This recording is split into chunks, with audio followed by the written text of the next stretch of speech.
Salut toată lumea, eu mă numesc Cosmin și bine ne-am regăsit la un nou episod de pe acest minunat canal de YouTube. Astăzi o să testăm efectele sucului Coca-Cola contra ruginii, să vedem ce se întâmplă. Din mai multe videoclipuri am văzut că Coca-Cola îndepărtează rugina și suntem curioși să vedem dacă în 24 de ore se poate întâmpla această proprietate. Mai întâi o să adăugăm această halteră de 5 kg, care e foarte grea, e cât antebrațul meu, și vom desface sticla de Coca-Cola.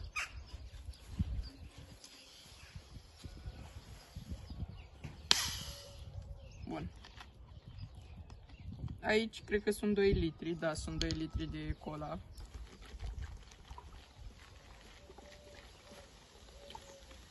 Îi adăugăm.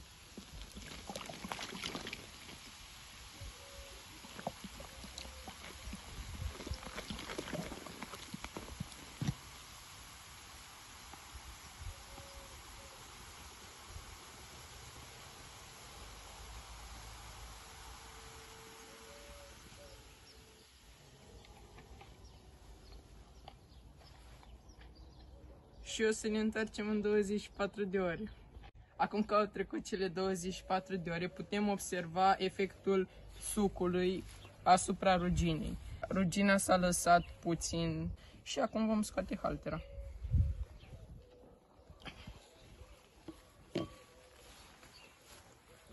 Se pare că e un mit, nu funcționează așa cum pretind multe persoane că ar funcționa. Nu a îndepărtat rugina cum trebuia.